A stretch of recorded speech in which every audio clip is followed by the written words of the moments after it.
Soldiers can suffer terrible losses in combat. Fortunately, the Edward Hines Veterans Administration Hospital, just outside Chicago, has an amazing new transplant center to help those who need a kidney. We are serving those who have served our country. And veterans are, I don't know how else to describe this, but they're made of a different fabric.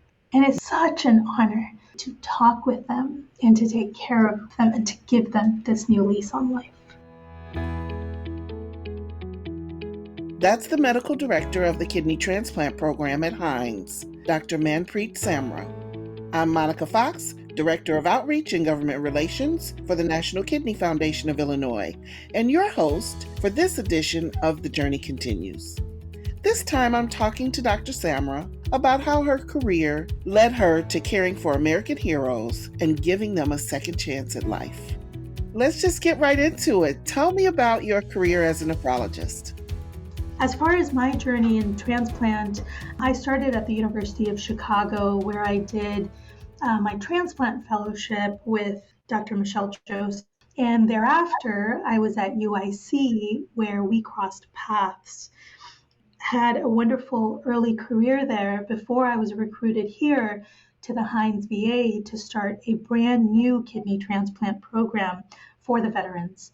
We are the 8th kidney transplant program that the VA has started in the entire country. And it has been such an honor to start this and to see this program grow and to see all the veterans' lives and their families that we've touched. So, what inspired you to become a nephrologist to treat kidney patients? So, what started my kidney interest was the physiology of kidneys. It's just always been so interesting to me since medical school through residency. And then I knew I wanted to subspecialize beyond internal medicine. And I wanted something where I knew I was making a difference and where I could have a long term relationship with patients as well as using my mathematical skills. Believe it or not, we use a lot of math in nephrology, a lot of formulas.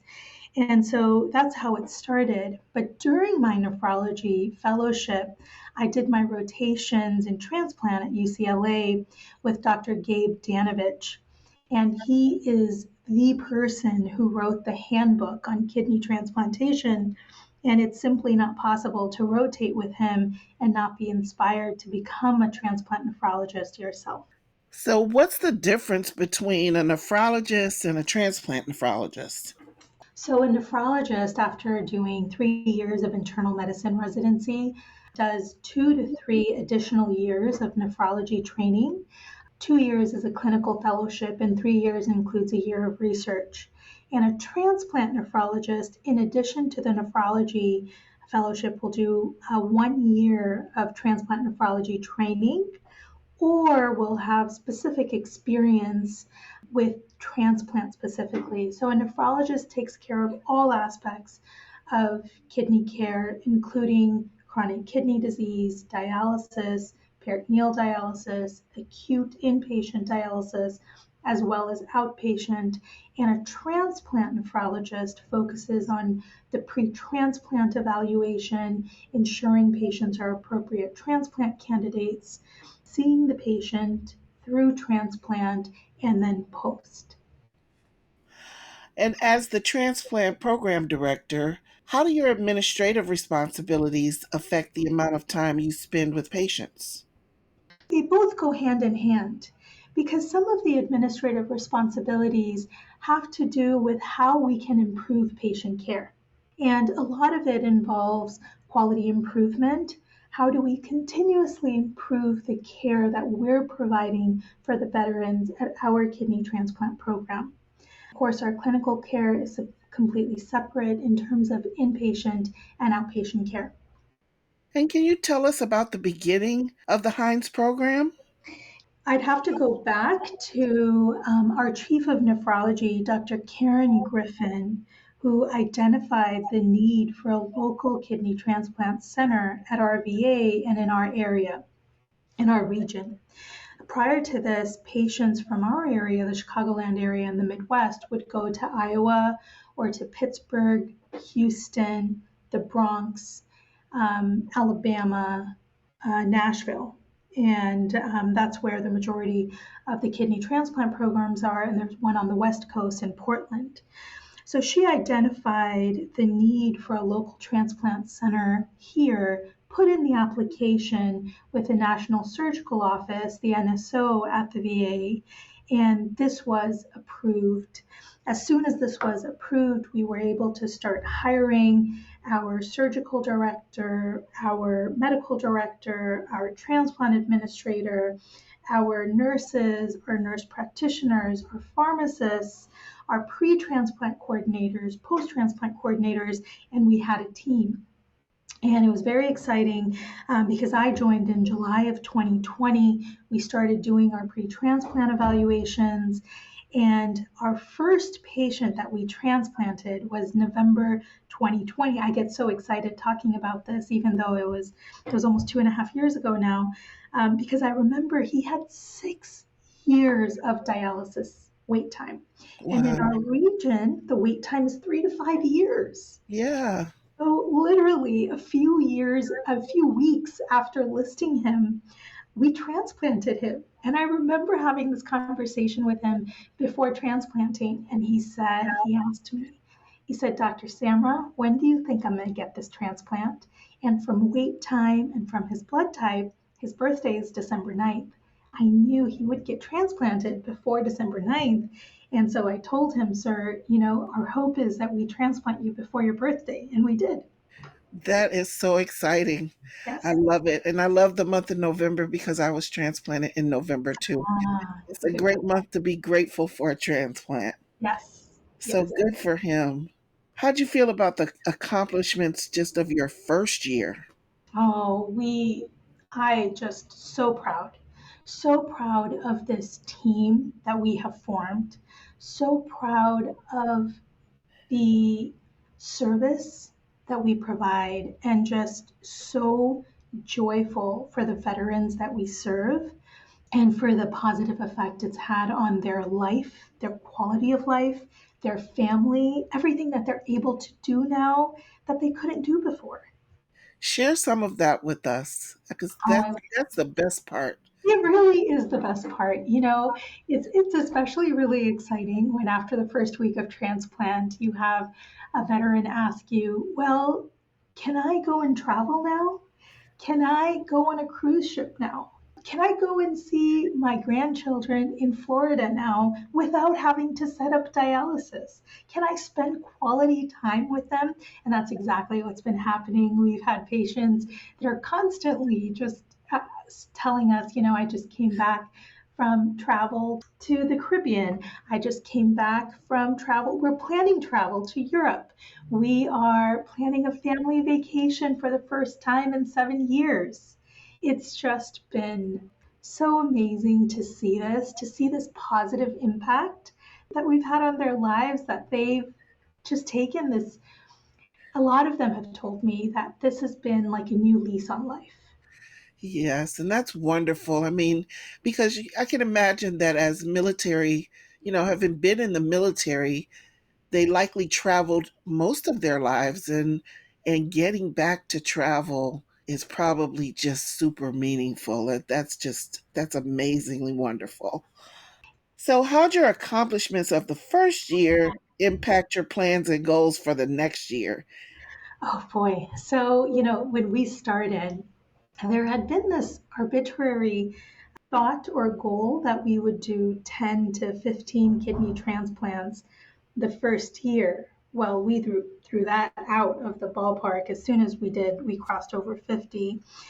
One of the bigger changes was we realized we needed a bigger team. And so the first thing that we started to do was start discussing with our executive leadership, as well as across the entire hospital, the staff, our chief of nephrology, our chiefs of medicine and surgery, that we need to expand our team. So that's the first thing we did. We need, of course, more clinics. We need more space. So we looked at all the operations and all the logistics, and are in the process still of increasing those. The next thing that we've done is we actually have a lot of data now, and we've been able to look back and see well, what is the demographic of our patients? And as you'd imagine, these are veterans that have served our country. These are older, our patients are older, and the average age that we transplant is about 68. And so what we've realized is that patients don't need as much immunosuppression as younger patients do. Mm, It's very interesting. interesting. Very. Yes, because there's this phenomena called immunosenescence, which is essentially our immune system is sort of becomes weaker. And so you have a much lower risk for rejection. There's a lower risk for rejection. Why succumb those patients to higher doses of immunosuppression where, as you know, immunosuppression is the cause of long-term complications in kidney transplant. And so that's one of the biggest changes we've made in terms of from a clinical standpoint. Wow, that's exciting. It is. You completed your 100th kidney transplant in December. Yes, we How'd did. that feel to you? It felt surreal because, when we started off, when we sat and had those initial meetings of our goals, we had not put out in the universe that we would have 100 kidney transplants, 100 veterans' lives, 100 families that we would have affected by December 2022. And to sit and to reflect on that and to see the change we've made in our 100th patient, our 99th patient, all of our patients, it's just been so joyful. It's been so extremely humbling as well. And it gives us just we want to do more. It makes you want to do more when you see all the changes that have been made. And that's what we're doing. I mean, here we are in March of 2023, and we've done Mhm. 124 kidney transplants. Wow. Now, are you doing living donor transplants or all deceased donor transplants? How does that work? Yeah, so we do both. We've started off with deceased donor kidney transplants. The majority of our kidney transplants are deceased donor. And we do living donor kidney transplants as well. The way we do that is we have our partnering university, Loyola University, and they will do our living donor evaluations if our patients here that we evaluate for transplant have living donors. If they deem that living donor to be appropriate, they will then do the donor nephrectomy at Loyola University, and the kidney is then brought here to Hines, where the transplant, the living related or unrelated kidney transplant is performed. Wow, that's a great partnership. Yes, it is a beautiful partnership with them. So, what goals and milestones has the program set going forward? So our goal is to continue to, first of all, do perform the same degree of quality of care that we're doing. And we have multiple goals set in that in terms of allograft function, patient survival, which are universal national goals that are set by UNOS. So we definitely want to keep those. We want to lower how much infection we see, especially viral infections. And in terms of number of transplants done, we just crossed 60 transplants in the last year. And our goal is to continue to be the number one VA kidney transplant center in the country. And we'd like to, go upwards of 70 kidney transplants a year. That's a lofty goal, and I believe you can make it. I believe we can as well. I mean, we have very skilled surgeons, we have very skilled supportive staff as well, and we have the right philosophy. Our goal is to help veterans lead a better life. Of course, we always have to make sure we do it in the safest way possible. And as anyone who comes here for a pre-transplant evaluation, Monica, everybody wants a kidney transplant. Unfortunately, everyone is not a kidney transplant candidate. that's also important to talk about. Yes, I do understand that. And I'll have to say that was a hard reality for me to accept that transplant's not for everybody. But also having said that, I also think that arbitrary cutoffs, like for example, over 75 should not be transplanted. I don't agree with that statement because something that I have seen now, I've become like this expert in transplantation in the elderly, is that we transplanted someone who was 76 years old and he's 77 now. And he is doing phenomenally. He might be doing better than some of our younger patients. So it's so important to take each individual on a case by case basis and to utilize all the tools that we have available to us in transplant medicine and to have an open dialogue at the selection committee meetings. That makes a lot of sense. Are there volunteer opportunities for transplant recipients at the VA? There were, and I would need to get back to you to see if there are.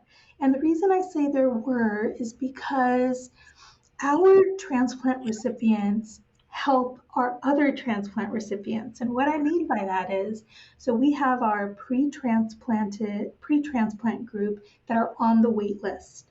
And so we had started a program where they would all meet monthly and they would talk to each other to see how long they were waiting, to go through everything they were going through.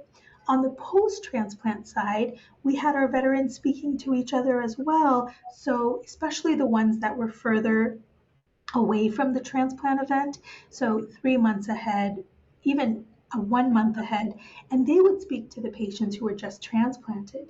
And they would, of course, give them a completely different view of what to expect because they had just gone through it, what to expect from side effect standpoint, clinic follow-up, what to expect emotionally, what to expect physically. And so we had groups that were set up in that way, and we're still doing that. But in terms of external volunteer opportunities, I would have to ask about that and get back to you. Well, I love that idea of the groups and of the veterans helping each other. That is so important. There's nothing more important than another patient sharing their experience with you directly. Absolutely. And that brings me to you and starting this podcast. You're helping so many people by sharing your journey and others' journeys. Well, thank you. And that's our goal is to help as many patients as we can. Also, just to raise awareness in general in the community about kidney disease and the treatments that are available and the best options so that people have a better understanding. Yes, that's so wonderful.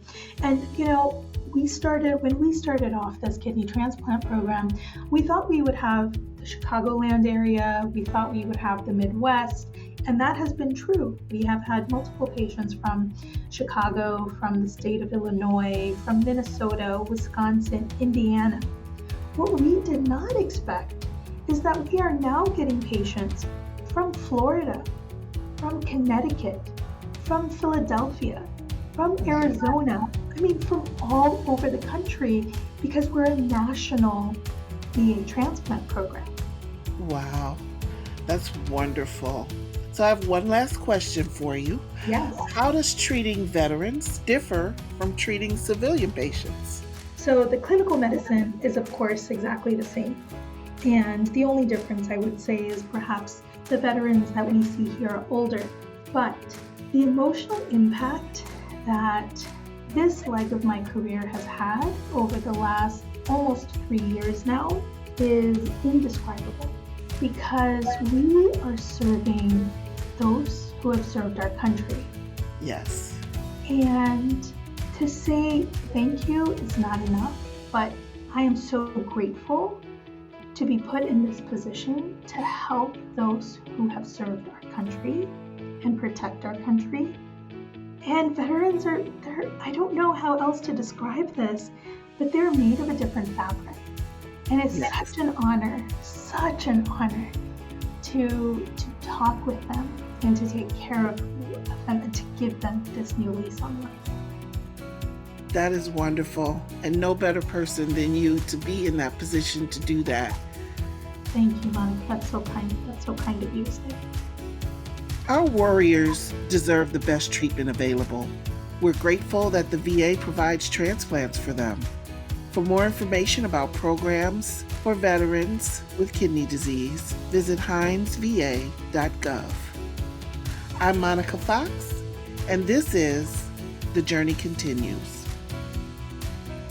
Prevention's a key part of our mission at the Kidney Foundation.